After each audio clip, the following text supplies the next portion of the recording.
Hey,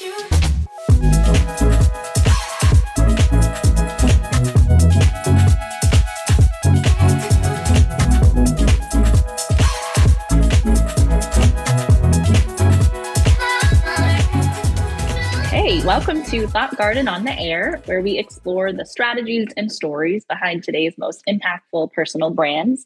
I'm your host, Alexis Quintal, CEO of Rosarium. Today, I'm thrilled to be joined by John Lee Dumas, host of Entrepreneurs on Fire. This is a podcast that has inspired countless entrepreneurs, including me. So welcome, John. Thanks so much for joining. Thank you for having me. It was awesome hanging out in real life not too long ago at PodFest and getting to hear your story about like a specific episode that really inspired you, because that's what I keep trying to tell to content creators is like, you never know what content's going to click with what person. And like right now, there's somebody that's listening to a 2014 episode of Entrepreneurs on Fire about some topic. And it's resonating with them right now. And it's something that I created 11 years ago, 12 years ago, 13 years ago. Some of my episodes went live. And, and yours was, a couple of years ago, it clicked and it made sense and it happened. And now you're, doing what you're doing here and having that success. So I love hearing those stories. So number one, thank you for sharing that with me. And number two, congratulations on your success. Thank you so much. I know I actually just celebrated 5 years on February 1st. So I can't even believe it, but that's a big number, by the way, because 96% of businesses fail by 5 years. And then it's like another 90+% of those businesses fail before the 10th year. So you have another celebration coming up in 5 years. Yeah, no, absolutely. I'll have you back on then. And let's talk about what's changed. But I want to go all the way back with you. I mean, what inspired you to start Entrepreneurs on Fire? And did you have any doubts about launching a daily podcast? I know at the time that was not common at all. I had all the doubts. Listen, I'm a human. Humans are filled with doubts. We're always going to have doubts, anxiety, stress, fear. It's just what's going to happen. It's those people that, number one, surround themselves with the right people, with a mastermind, with a support group that get through that and are just committed to that of saying, I'm going to surround myself with optimistic people, with people who are going to hold me accountable, who I know, like, and trust. And that's what I did way back in 2012 when I was going to launch a podcast. Because Alexis, I had no skills or knowledge about podcasting, about speaking into a microphone, about interviewing people. I had none of those skills. I had to acquire them all one way, by doing the work, by putting in the reps. And so I joined that mastermind that I talked about earlier when I said surround yourself with the right people. Like I joined a mastermind of the right people. They were also aspiring podcasters. I hired a mentor, Jamie Masters. She was and still is a fantastic podcast host. And so she was my guide. She was my mentor. And I got to work. And I had a lot of doubt and fear around the daily thing because that was going to be a lot of work. But I knew that I had to, number one, put in the work every day to get a little bit better, because I wasn't going to get better at podcasting doing it once a week. I had to do it every day.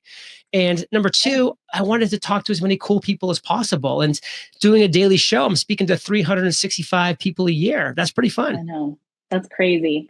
I think that's fun too, because my favorite part of my workday, I mean, I'm on Zoom meetings. I'm also in person, going to events, networking. I mean, my favorite part of everything I do is the conversations that I get to have and the people I get to meet and what you learn from those conversations, right? Exactly. So if you're just sitting at your computer all day answering emails or, just really not making those connections, you might be missing out on something. So, sometimes it's worth that extra work and effort. And, in fact, one thing that I always share with people is when you're at the beginning part of your journey, you need to say yes to everything possible. Not to everything, but to everything possible, because you don't know what it's going to lead to. You don't know what doors it's going to open.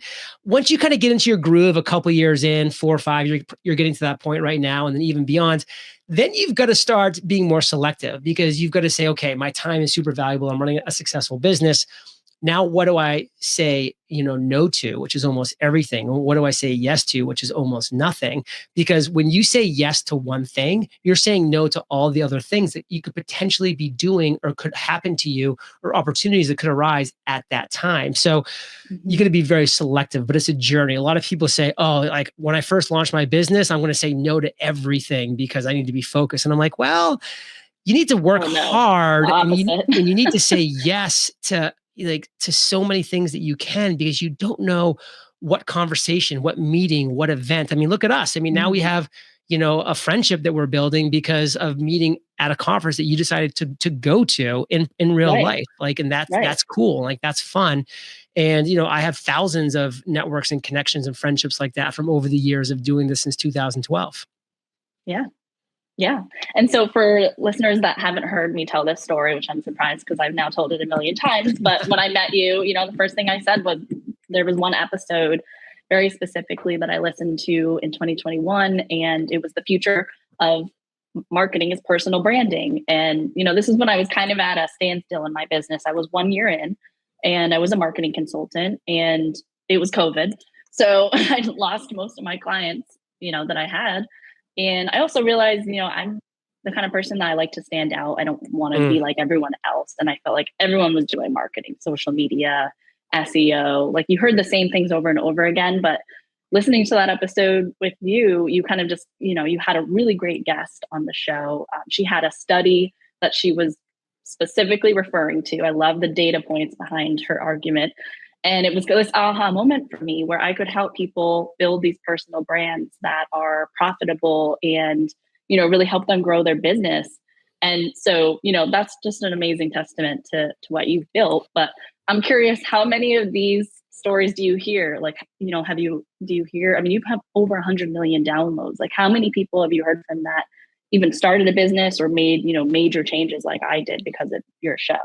Over the years, I mean, tens of thousands. And I love them all because I had an aha moment at one stage in my journey. Like, you had your aha moment. And when my show gives somebody an aha moment, like, I love that. In fact, the first 2,000 episodes of my show, every single episode, every single interview that I did, my question was, what was your aha moment that led you to the success that you currently have? Because I wanted to hear that story. Because number one, as humans, we love stories. Like, we resonate with stories. There's a reason why history, his story, Right. her story. I always add that second part because it's her story. Right. No, you gotta, yeah. His story. It's history. It's the reason why that we love stories. We connect with them. So I wanted people to tell my guests to tell their story of their aha moment, because a lot of times people are like, oh, that's how an aha moment happens. And then it just plants that seed. And then, like, 1 day from then, 10 days from then, 1 year from then, it happens for them. And that aha moment, but the seed was planted on how to recognize and embrace it from those stories, from that, conversation. So a lot of fun. I look back on my 4,500 episodes, now over 170 million listens. And I'm just like, wow, it's been a fun journey. Yeah. So are there any other stories like similar to mine, a success story you can share from someone who listened? There's a lot of stories that I really do love, but one that I want to share is from my friend Aaron Walker. He was an individual who was recommended to me by the great and very sadly late Dan Miller. Dan Miller was a great entrepreneur. He had an awesome podcast called Taking Care of Business. And it was actually called 48 Days to the Work You Love. But the reason why I said Taking Care of Business is because he started his podcast with that song, Taking Care of Business, which was so fun. Nice. That's fun. So I got to know Dan because I listened to his show all the time, and he was a mentor to me. And then he said, hey, interview this guy, Aaron Walker. He's just starting out and he doesn't really know what he's doing, but he's got a good heart. But he's got something. So I interviewed this guy, Aaron Walker, and he just crushed it on the show. I was so impressed by what he did. And then he's like, hey, I'm going to make sure that this show is the most commented on show that you've ever had. And in fact, when the show went live, it had like hundreds of comments within the first couple hours because he had just gone out and told people that he was friends with and connected with and that worked with him. Yeah, I want you to go and comment and make that happen. And I just loved that. And the aha moment that he had on my show was masterminds. He really realized the power of masterminds because he was asking me some things. I told him about the mastermind that I was in. And so he went on and created, it's called View from the Top, which was this amazing masterminds that he ran for years. And I think it's still actually running today, where his whole business now is based on masterminds because of that aha moment he had in that episode. Okay. That's amazing. So you heard me now talk about personal branding a little bit, and you obviously knew about it before I even did. So what are your thoughts on personal branding, and how do you see yourself continuing to build your own? It's everything. There's a woman that I interviewed multiple times, and I love her. She's one of the best public speakers in the world. I've seen her speak live multiple times. Her name is Sally Hogshead, and her whole brand is how the world sees you. That's her brand. And that's, to me, what a brand is. It's how the world sees you, not how you see yourself, not how you see your brand, EO Fire Studios, but, you know, Right. how the world sees you. And so that was a Mhm. great little mindset shift for me. And that's when I started really saying, okay, everything that I create is going to be on that focal point, is how the world sees this, how the world sees me, this brand, this business, this podcast, this product, this service, this mastermind, whatever that might be, how the world Yeah. sees you. Right. But how do you measure that?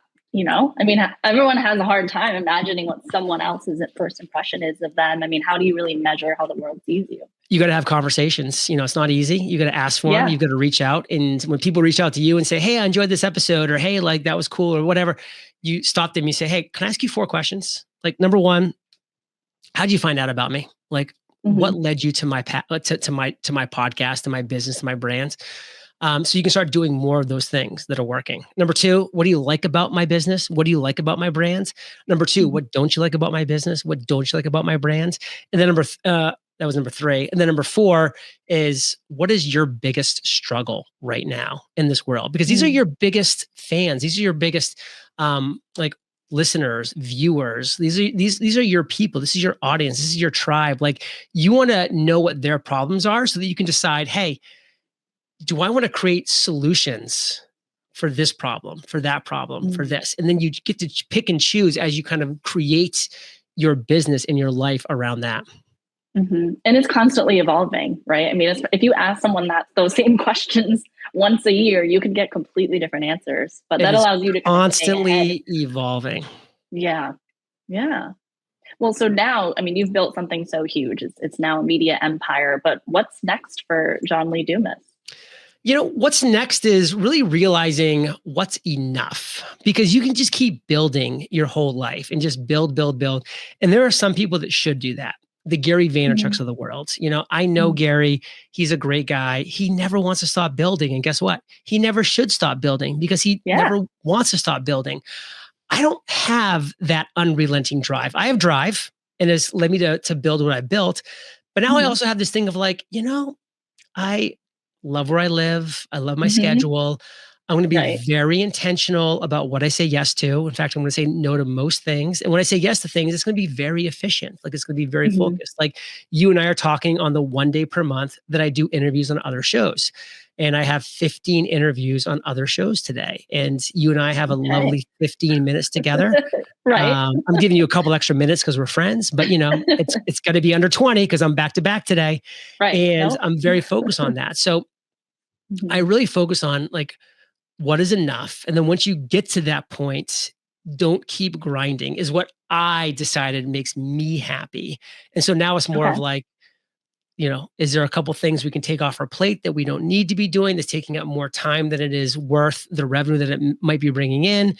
How do we make our team more efficient? How do I make my days more Mhm. efficient? Like, how do I really make sure that almost all the time, because you're never always doing what you want to do, but most of the time Yeah. I'm doing what I chose to do, what I said yes to do, that I want to do.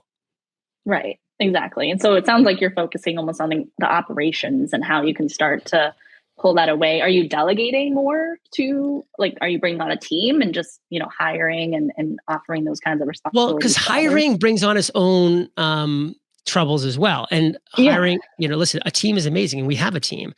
But Mhm. hiring just to hire and just to delegate has been something that we've experienced as well, that actually got us to a place that we didn't want to be. Where at one point we were 17, people on the team.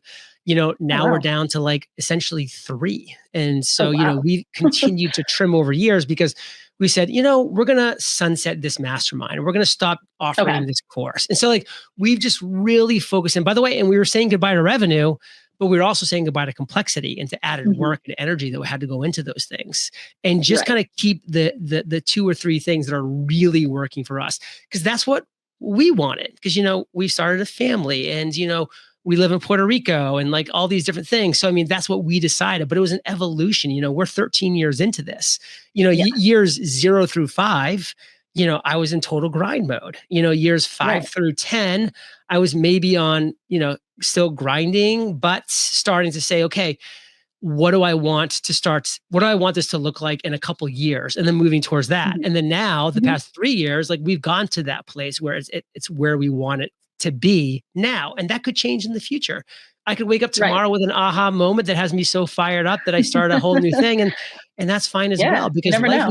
life is not meant to be stagnant. Like you keep Right. moving, you keep thinking and innovating, and keep your finger on the pulse. Like there's a Steve Jobs quote of like, I would look in the mirror every single day and ask myself, am I happy? Am I doing what I want to be doing? And he's like, some days I would say no. I just made sure, and this is Steve Jobs still talking. He said, I just made sure that it wasn't too many days in a row that I was saying that. Because Okay. then if there was, I knew there was a problem. You're not always Yeah. going to be happy. You're not Yeah. always going to be loving everything about what you're doing with your life and your business. But are you more often than not? And are you moving in a direction that feels like it's getting you closer to that?